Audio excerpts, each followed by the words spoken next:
Trump's steel tariffs are projected to cost 400,000 American jobs, a headline that shook many. A policy once marketed as a protective wall against cheap foreign steel has now backfired. The moment that wall went up, America's industrial backbone began to tremble. And the first to feel the impact weren't the policymakers in D.C., but the factory workers at Ford, GM, and countless manufacturing plants already fighting for survival.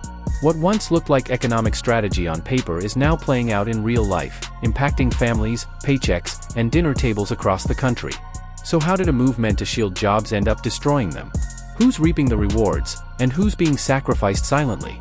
This video will uncover the ripple effects no one's fully talking about. Before we dive in, remember, this content is based on publicly sourced data, news reports, and expert analysis. It's purely informational and not tied to any official stance or organization. All stats reflect the most recent available info and are subject to change. Watching the collapse of a symbol is never easy, especially when that symbol was once the lifeblood of American pride. For decades, Ford and GM stood tall as icons of working-class strength. A single factory job meant dignity, stability, and a future. But in 2025, those promises are fading fast, eroded by global shifts, economic missteps, and policy decisions that forgot who they were meant to serve.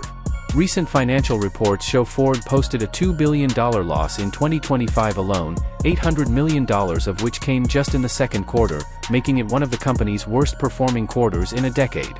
General Motors, no smaller in scale, is also facing projected losses of $4 to $5 billion, forcing it to cut production and delay the launch of several key vehicle lines. Some experts argue the root cause isn't just changing consumer preferences or competition from electric vehicles, but something more political: the reintroduction and escalation of steel and aluminum tariffs earlier this year. The 25% tariff on imported steel and 10% on aluminum had long sparked debate, but the hike to 50% starting in June appears to have had far-reaching financial consequences beyond expectations. Previously, each ton of hot-rolled steel imported from Canada or South Korea cost around $700. By mid-2025, that number had surged to $900 to $950 per ton. With an average car requiring about 1,000 to 1,200 kilograms of steel and 150 to 200 kilograms of aluminum, the raw material cost alone has risen by $1,500 to $2,000 per vehicle, equivalent to 5 to 8% of the value of a midsize car like the Ford Escape or Chevy Malibu. To put that in perspective, the additional $2,000 is roughly the same as a year's car insurance for a middle-class family, enough to cover a semester at a community college or fund a week-long vacation. But now that same money is simply being added to the price tag of a new vehicle. In this landscape, American automakers are stuck. Raising prices may help offset immediate costs, but it makes their products less competitive globally. Korean, Japanese, and European manufacturers aren't paying those tariffs, giving them a $2,000 to $3,000 pricing edge on comparable models. And the gap doesn't stop at cost. Today's foreign vehicles often match or beat American ones on reliability, fuel economy, and tech features. Meanwhile, suppliers across the Midwest are also feeling the strain, with several already announcing layoffs. What was meant to protect American industry may end up hollowing it out instead. This impact goes deeper across the supply chain. A car isn't made by the main factory alone, it's the product of hundreds of supporting businesses. A chassis stamping company in Ohio, a plastics factory in Ontario, or logistics firms that transport frames and parts across borders. When input costs rise, these smaller firms, already operating on razor-thin margins, struggle to stay afloat. They delay equipment upgrades, halt hiring, and in many cases, lay off workers or shut down entirely. Every disrupted shipment or inflated invoice becomes a threat to survival. In this context, Ford and GM are being forced to consider relocating production. Some premium models like Lincoln and Cadillac are already scheduled to be assembled in Canada or Mexico, where raw materials aren't tariffed and costs are more controllable. This shift doesn't just change production geography, it chips away at America's industrial core. Factories in the U.S. Midwest, once the beating heart of American manufacturing, are now being pushed to the margins of the global supply system, bypassed in favor of more stable international partners. Perhaps more telling is the shift in the social role once played by Ford and GM. These companies didn't just build cars, they funded local schools, community centers, sports fields, churches, and scholarship programs for workers' children. In many towns, they were the backbone of both the economy and the community. But now, with losses mounting and budget cuts underway, those contributions are no longer a top priority. Payrolls are being trimmed. Community support is quietly fading.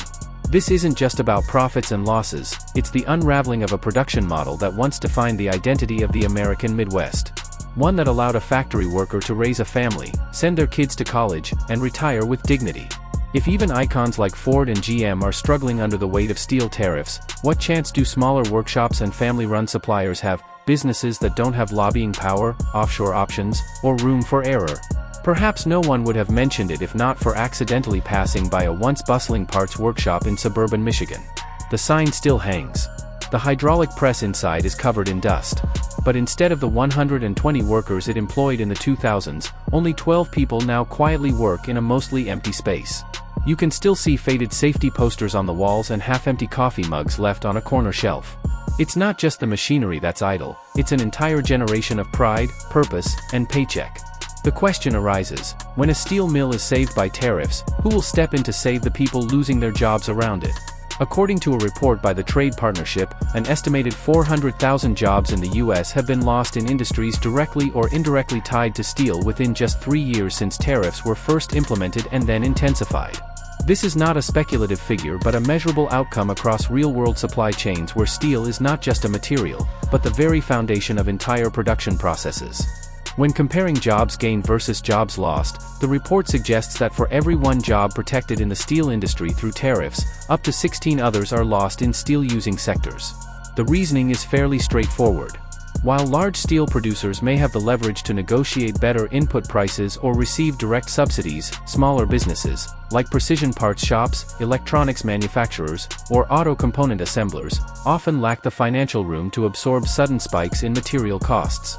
Imported steel coil prices have risen from an average of around $700 to over $950 per ton in just the first half of 2025.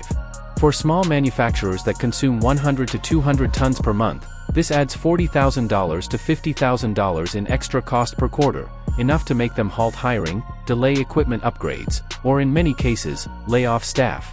That additional $40,000 to $50,000 per quarter could instead pay a full year's salary for a young engineer, fund a mid-capacity metal stamping machine, or be reinvested in training a skilled technical workforce.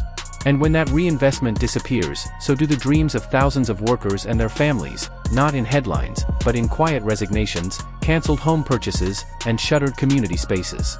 Tariffs might save the steel, but they're breaking the backbone of everyone who builds with it.